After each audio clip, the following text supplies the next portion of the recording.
Toda sexta-feira a gente fala sobre saúde. Nós estamos recebendo hoje o cirurgião Otávio Lorente. Doutor Otávio, seja muito bem-vindo aqui com a gente. Bom dia. Obrigado, bom dia, bom dia. Doutor Otávio, a gente vai falar hoje sobre cirurgias minimamente invasivas, é isso? Sim, perfeito. E o senhor trouxe aqui umas ferramentas, é impossível não notá-las. Perfeito. Cirurgias minimamente invasivas, como o próprio nome já fala, são as técnicas que a gente utiliza para tentar tirar o máximo da agressão do procedimento cirúrgico. Existem várias técnicas, mas hoje a mais difundida, mais utilizada, mais propagada e mais acessível ainda é a videolaparoscopia. A videolaparoscopia é uma cirurgia, o povo geralmente fala que é cirurgia laser, não é a laser, tá? Certo. Mas é uma cirurgia onde, através de portais, através de furos, a gente tem acesso à cavidade. Pode ser cavidade abdominal, pode ser ombro, joelho, no caso dos ortopedistas, né? Tórax nos cirurgiões torácicos, na minha área, a área abdominal, vou falar da minha área, é claro, né? Mas através de furos, de orifícios, a gente consegue ter acesso ao procedimento cirúrgico como um todo. Então se faz um pequeno furo e por meio desse furo ocorre a cirurgia. Isto. Nós temos normalmente de 3 a 5 furos. Um furo a gente introduz uma câmera de vídeo, certo. A ótica que a gente fala, e Por essa isso ótica, o nome de videolaparoscopia. videolaparoscopia. Essa óptica é a que vai me dar a condição de visualizar a cavidade como um todo, no caso, cavidade abdominal.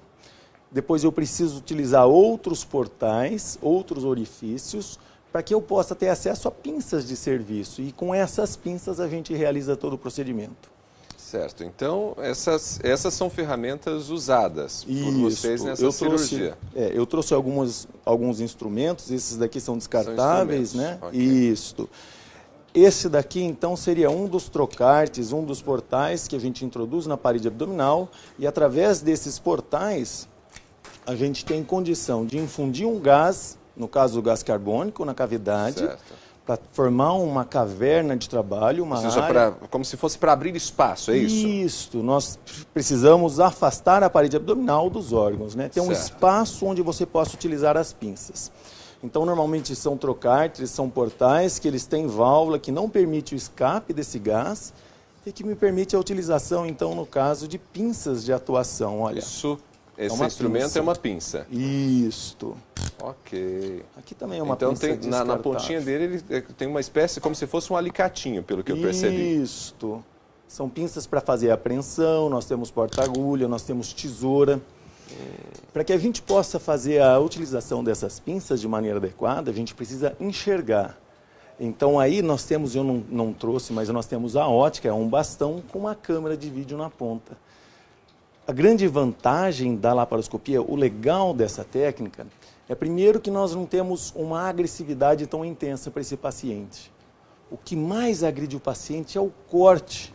E quanto maior um corte, mais o paciente sente, mais tempo leva para recuperar. Esse é um ponto fundamental, né? Fundamental. Toda vez que você tem um corte, a recuperação ela é mais demorada. Lenta, muito mais demorada. Então, incisões, às vezes, grandes que se faziam antigamente, hoje a gente resume através de furinhos, né? O maior dos furos tem 1 centímetro.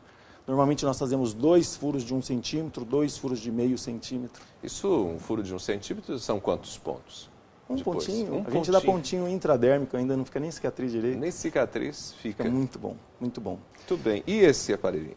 Aqui é uma agulha. Então, assim, para a gente poder começar a fazer a cirurgia, eu tenho que ter um espaço hábil de trabalhar que nós falamos, que é a formação de uma cavidade com gás. Essa é uma agulha com uma válvula que ela me permite infundir o gás carbônico dentro da barriga. Precisa ser gás carbônico, tá? Não pode ser ar ambiente. Olha que interessante. Não pode ser oxigênio, porque o oxigênio, combustível, ele explode, é comburente na realidade, né? Então você não poderia utilizar uma pinça que cause faísca lá dentro, como cautério ou alguma coisa assim. O CO2 ele é muito mais absorvível do que o ar ambiente, então você em 2, 3, 4 horas teria já a absorção de algum resíduo de gás carbônico lá dentro. E com isso você conseguiria ter um risco menor para esse paciente. Então aqui seria a punção da cavidade. Aí nós temos técnicas para ter convicção que está nessa cavidade, a gente infunde o gás carbônico aqui dentro, atinge uma pressão controlada, nós temos válvulas, nós temos equipamentos que me permitem esse controle de pressão nessa cavidade. Não tem risco Os riscos existem, mas são pequenos. Até nisso a vídeo é muito interessante. Por quê? Porque apesar do que a gente imagina, fala assim, mas a videolaparoscopia, o paciente está com furinhos, pode furar intestino, pode furar isso, pode furar aquilo. Mas quando a gente faz a videolaparoscopia, em primeiro lugar, eu tenho acesso à cavidade como um todo. Se eu faço um corte, eu estou trabalhando como se estivesse através de um funil. Né? Você faz uma incisão aqui, você precisa ir lá, então você não tem uma visão muito adequada. Quando você coloca uma câmera de vídeo, ela aumenta 20 vezes o tamanho dos órgãos. Você consegue, por estar na ponta desse bastão, a ótica, você consegue atingir qualquer lugar que você deseja. Então você entra com essa ótica, até no caso, por exemplo, de uma vesícula, você chega do lado da vesícula, você pode enxergar bem pertinho. Qualquer alteração, por mínima que seja. E o mais legal, além de você ter acesso a toda a cavidade, que você olha esse quadrante, você pode olhar esse quadrante, você pode olhar a pelve, você ainda tem uma condição de fazer uma revisão no pós-operatório. Terminei minha cirurgia, vamos dar uma olhada se está tudo ok? Eu tenho uma câmera que consegue acessar qualquer quadrante. Olha, está tudo bem aqui, está tudo bem aqui. Ficou tudo certinho. Encerramos. Graças a Deus. Que coisa boa. Muito bom, muito bom. Bom, esse modelo, digamos, essa proposta hoje, certamente com os avanços tecnológicos, ela melhora cada vez mais. Cada vez mais. A laparoscopia, ela se iniciou como técnica operatória, porque ela já tem relatos para diagnóstico, de colocar uma câmera na cavidade e olhar, ou através de instrumentos ópticos, já de muito tempo, né? Lá de 1800 e bolinho.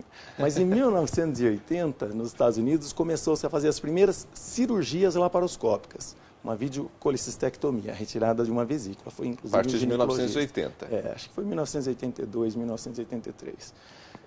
No Brasil, em 1990, no comecinho de 90, da década de 1990, já começou também a ter essa divulgação. E cada vez o acesso à laparoscopia é maior. Então, assim, até pouco tempo atrás, digamos aí questão de uns 10 anos, 8 anos, existia uma série de restrições. Então não se opera tumor por vídeo, não se opera pacientes que já têm incisão abdominal, né? Quem já tinha operado uma cirurgia aberta não se faz vídeo. Hoje não, hoje isso daí tudo caiu. Por quê? Porque além do avanço dos equipamentos, o treino dos cirurgiões é muito grande, né? O acesso à técnica é muito grande. Então, hoje a gente faz cirurgia de praticamente tudo. A gente opera vesícula, hérnia de hiato, apêndice, hérnias incisionais, tumores, tumor de cólon, tumor de estômago, tudo pâncreas, por vídeo. Tudo por vídeo. Tudo por vídeo. Tem situações que ainda requerem a cirurgia tradicional, o corte maior? Sim, tem sim. Normalmente, todo paciente que vai ser submetido a uma cirurgia por videolaparoscopia, ele precisa ser orientado sobre o risco da necessidade de conversão. Às vezes você tenta ter o acesso pela vídeo e não funciona. E aí a cirurgia convencional se faz necessária, né? Então a gente sempre tem mais ou menos um equipamento já para cirurgia aberta em paralelo. O índice de conversão a cada dia que passa é menor, mas existe. Mas de uma maneira geral, as grandes contraindicações elas estão relacionadas principalmente aos pacientes que têm algum distúrbio de coagulação. Quando você faz corte, apesar de ser uma agressividade maior, mas você tem um controle melhor sobre sangramentos, né? Porque você está vendo e você tem como costurar. Agora, quando você faz um furinho, o controle de sangramento ele fica mais restrito, porque por ser por punção, você não tem um acesso visual à parede, né? Você vai ter um acesso muito melhor dentro da cavidade, mas aqui não. Então, o paciente que não consegue ter um poder de coagulação adequado, a gente fala discrasia sanguínea, às vezes a técnica do vídeo não deve ser utilizada, senão se ele começar a sangrar, você vai ter que ampliar cada um dos cortes, você, em vez de fazer um corte único, você fez vários cortes grandes, não valeria a pena. Alguns pacientes com DPOC, enfisema, bronquite muito graves, também às vezes não aguentam um suporte que o seja de gás carbônico muito grande dentro dessa barriga. Então, existe restrição também respiratória. E nos pacientes chocados, onde a pressão, às vezes por um trauma, alguma coisa assim, onde a pressão arterial desse paciente ele abaixou de maneira muito aguda, às vezes também existe essa dificuldade para a gente estar utilizando a técnica. Ok.